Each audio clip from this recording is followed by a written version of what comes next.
Bueno, ahora vamos a desarrollar la calidad en la industria. Como ustedes saben, hay distintas normas de calidad, ¿sí? Por ejemplo, hay algunas certificaciones como son los alimentos kosher, los alimentos halal, que tienen que ver con una cuestión directamente religiosa. Después están las certificaciones de producto orgánico, que estos se relacionan con aquellos productos que cuidan el ambiente y las personas lo eligen por más que todo una cuestión de salud. Después están aquellos sellos que indican denominación de origen protegida, sellos que indican que el alimento es de procedencia argentina, que para esto cada alimento tiene que seguir un protocolo específico. Y después hay ciertas normas como son las buenas prácticas de manufactura, las HACCP y los POEs, que están enmarcadas en normas que garantizan la inocuidad de los alimentos, ¿sí? Estas tres están directamente relacionadas con la inocuidad como pilar de la calidad de un alimento. Antes de empezar a desarrollar las buenas prácticas de manufactura, que es donde nos vamos a centrar en estas que tienen que ver con la calidad en relación a la inocuidad, quería comentarles que el Código Alimentario Argentino, que es aquella normativa donde están enmarcadas todas las cuestiones que deben cumplirse en relación a la producción de alimentos, ya sea su distribución, su transporte, su fraccionamiento, o sea, todas las personas involucradas en una cadena alimentaria deben cumplir con el Código Alimentario Argentino, con toda la normativa que está en ese código. El código está compuesto por varios capítulos.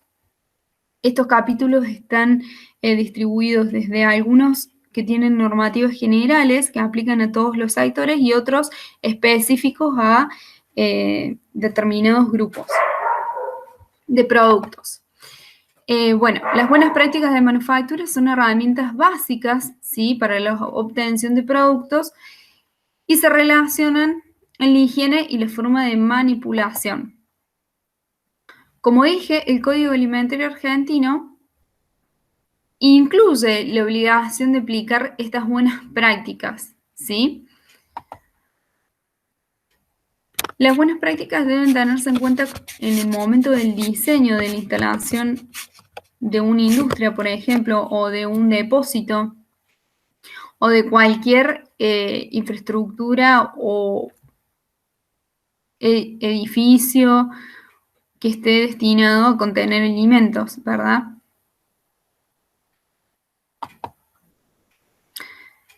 Y las buenas prácticas de manufactura son la base para todos los otros sistemas de calidad que se quieren implementar.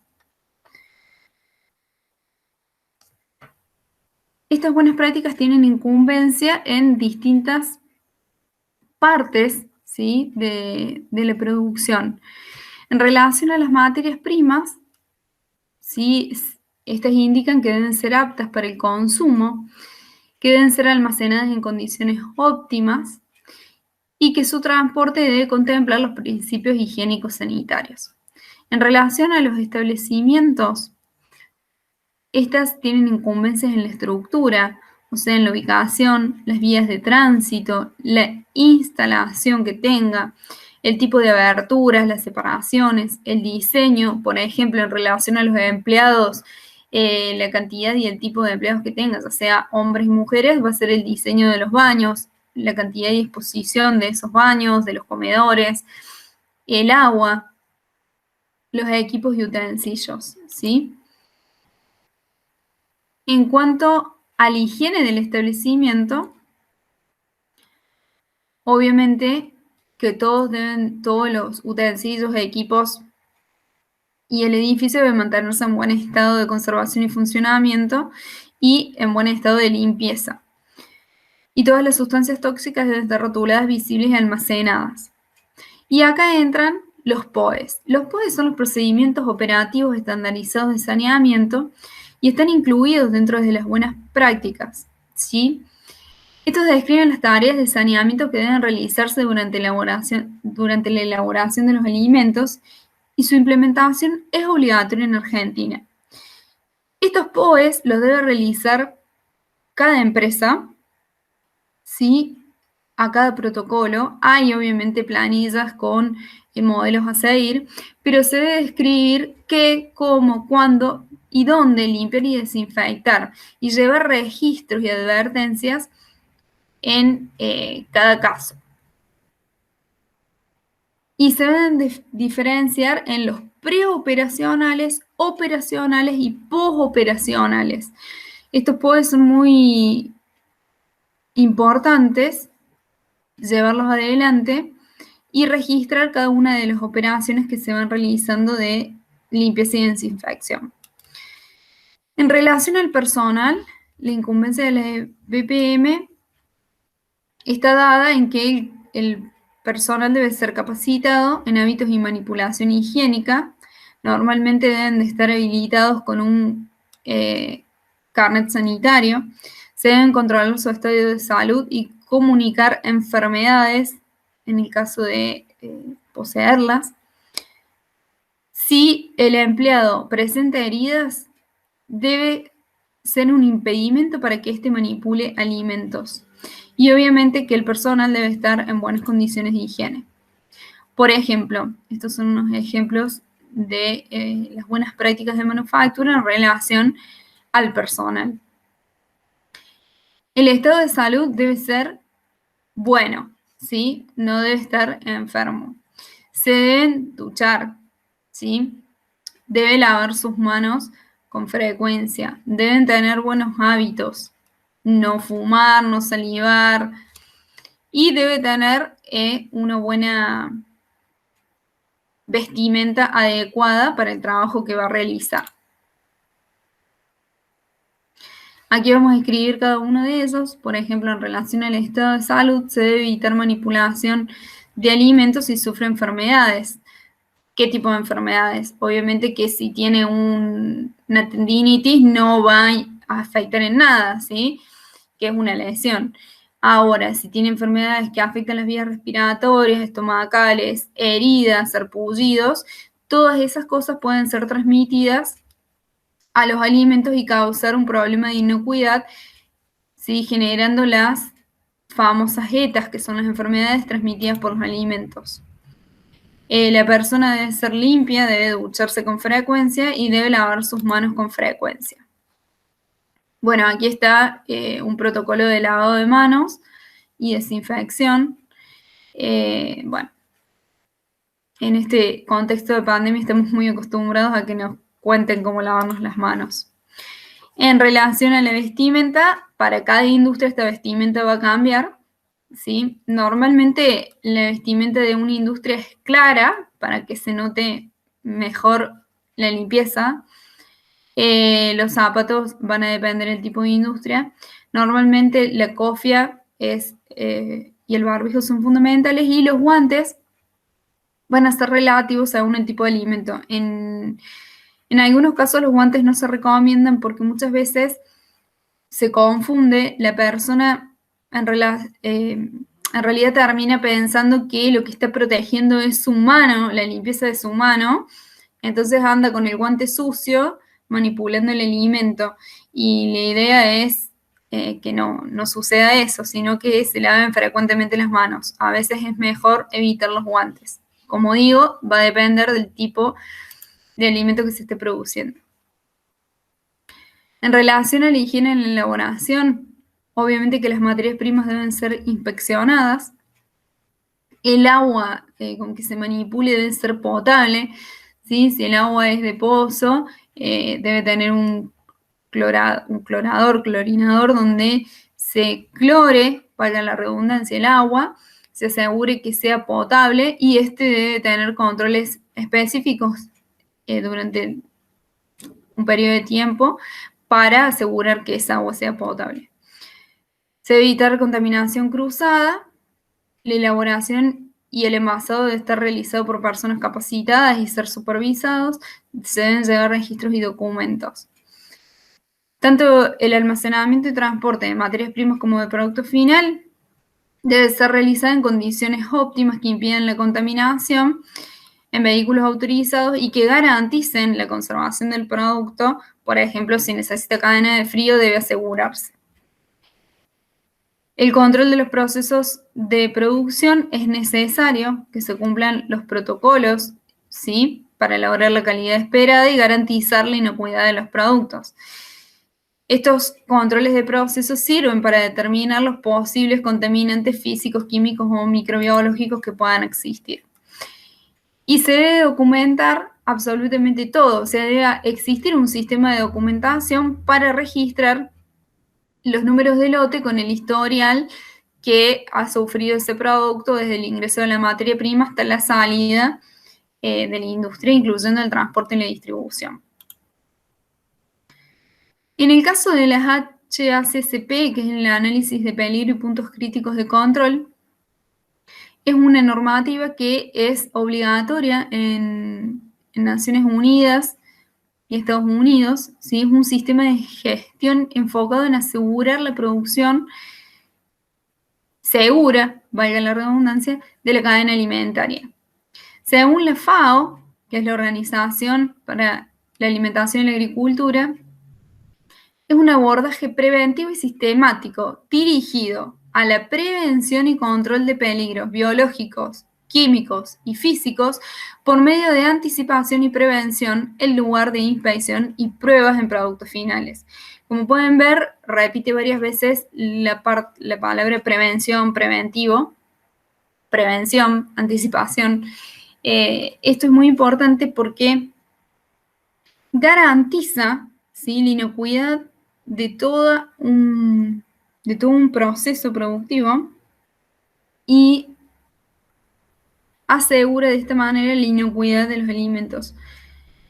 En nuestro país, el Código Alimentario Argentino indica que la certificación de HACCP es obligatorio para aquellos establecimientos que elaboren o fraccionen alimentos destinados a lactantes o aquellos con propósitos médicos específicos. Por ejemplo, aquellos que van para las personas con alimentación por sonda, ¿sí?, que tienen un sistema inmunológico deprimido y que necesitan, obviamente, alimentos que aseguren una inocuidad extrema. Y SENASA lo requiere para productos cárnicos. ¿Cuál es el beneficio de aplicar esta normativa? Primero, se reduce el riesgo. Como dijimos, un enfoque sistémico, ¿sí?, de inocuidad alimentaria, donde se identifican riesgos críticos, ayudando a generar procesos preventivos y correctivos. Genera confianza en las partes interesadas. Por ejemplo, si una empresa tiene la aplicación de este protocolo, de estas normas HACCP, está demostrando que tiene una inocuidad alimentaria X y que tiene un compromiso y que tiene las exigencias con una vara alta, por decirlo, donde me va a garantizar que ese alimento es inocuo. Las HACCP tienen auditorías externas de sorpresa, entonces obviamente que la empresa tiene que cumplirlas siempre de una manera correcta porque es probable que sean auditados, entonces se garantiza de esa manera que la empresa cumpla realmente con estos protocolos y asegure que la norma se esté cumpliendo correctamente. Además, si el país tiene intenciones de exportar a Europa o a Estados Unidos, sí o sí tiene que cumplir con esta normativa para que acepten su producción en estos países. ¿Cómo se aplica esta norma? Primero, se hace un análisis de los peligros y los puntos críticos. ¿Cómo se hace esto? Por ejemplo, yo tengo un producto, escabeche. Entonces se hace el diagrama de flujo del proceso de producción del escabeche, determinando los peligros potenciales, físicos, químicos y biológicos. Físicos, Por ejemplo, se me rompe un frasco y puedo tener residuo de vidrio. Químicos, me queda detergente del lavado de la máquina. Biológicos, me cae una mosca dentro del escabeche, ¿sí? Como para tener una idea. Esos son los posibles peligros. No todos estos peligros me pueden generar un riesgo para la salud. Si yo tengo un pedazo de vidrio, puede generar un riesgo de muerte, ¿sí? Por ejemplo. Solamente se van a estudiar aquellos riesgos que son peligrosos para el consumidor, ¿sí? El caso del punto crítico de control, es un punto, una operación o una etapa donde se requiere un control eficaz para eliminar o minimizar hasta niveles aceptables un peligro para la seguridad alimentaria, ¿sí? Para poder determinar cuál es un punto crítico de control, se precisa realizar un árbol de decisiones, ¿sí? Entonces se va a determinar si ese punto de control es crítico o no. Es importante tener en cuenta la diferencia entre un punto de control y un punto crítico de control, ¿sí? Va a haber en una producción varios puntos de control, pero los puntos críticos son aquellos que van a estar relacionados directamente con la inocuidad del producto, aquellos que pueden afectar a la salud. Y esa es la principal diferencia entre un punto de control y un punto crítico de control. O que sea una etapa donde no se puede corregir. Por ejemplo, este es un árbol de situación de preguntas donde dice, ¿existen medidas preventivas para este peligro? Si yo contesto que sí, continúo con otras preguntas, ¿sí? Si contesto que no, dice, ¿se necesita control en esta fase por razones de inocuidad? Si es que sí, se debe modificar la fase o el proceso. Si es que no, no es un punto crítico de control. Si existen medidas preventivas para este peligro, se pregunta, ¿ha sido la fase específicamente concebida para eliminar o reducir a un nivel aceptable la posible presencia de un peligro? Si es sí, es un punto crítico de control. Si es no, se continúa con las preguntas y así sucesivamente. En el caso del escabeche, por ejemplo, probablemente yo esté produciendo escabeches en frasco de vidrio porque queda más lindo, por lo tanto no voy a poder autoclavar. El escabeche tiene el problema de poder, digamos, causar una intoxicación por botulismo. ¿Cómo se previene esto? Con altas temperaturas, autoclavando, o con el control del pH, la acidez. La bacteria que produce la toxina botulínica es una bacteria que no desarrolla esta toxina a un pH por debajo de 4,5. El Código Alimentario Argentino exige un pH garantizado en el producto final destinado a consumo de 4,3 para tener ahí unos puntitos de nivel de seguridad. Entonces, sabemos que cuando elaboramos este alimento, se necesitan más o menos varios días para que se realice el intercambio osmótico final entre lo que es el líquido del escabeche y el sólido, que pueden ser en este caso, supónganse, un escabeche de verduras. Entonces, se deben hacer los cálculos necesarios para garantizar que una vez realizado ese intercambio osmótico, 15 días después de elaborado el producto, se tenga, tanto dentro como fuera del sólido, un pH que me garantice la inocuidad. Por lo tanto, debo hacer los cálculos para agregar la cantidad de ácido acético necesaria, ¿sí?, para disminuir el pH lo suficiente y garantizar ese pH en el alimento en el momento del consumo. Cada punto crítico de control debe poseer límites críticos, como les estaba explicando recién, ¿sí? Se fija alguna variable que puede ser o parámetro medible, que puede ser temperaturas, tiempo. En el caso de que autoclaváramos, sería la temperatura y el tiempo. O en este caso del ejemplo que les di del escabeche, nos fijamos en el parámetro medible, que es el pH. Ese parámetro medible debe tener límites, ¿sí? Por ejemplo, yo digo, mi producto, este escabeche, va a salir, todos estos escabeches van a salir con un pH de 4, 4,1, y mi límite crítico va a ser 4,3. O sea, si mi pH aumenta por encima de 4,3, yo sé que ese parámetro hay que corregirlo, tomar una medida correctiva porque se está yendo de los límites establecidos por el código, ¿sí? Entonces, esas acciones correctivas se fijan de antemano para cada uno de los puntos críticos de control y se debe llevar un sistema de vigilancia. O sea, debe haber una persona o una máquina que esté midiendo los pHs para garantizar que ese pH no pase por encima de 4,3. Como les digo, una vez realizado el intercambio osmótico entre las partes sólidas y líquidas. O sea que la persona va a tener que medir un pH mucho más por debajo, ¿sí? Según los cálculos que se realicen previamente. Todos estos procedimientos deben de estar documentados y haber registros para poder, obviamente, tener control por si hay algún tipo de problema y realizar las medidas correctivas. Bueno, muchas gracias y espero que se haya entendido. Cualquier cosa me pueden consultar.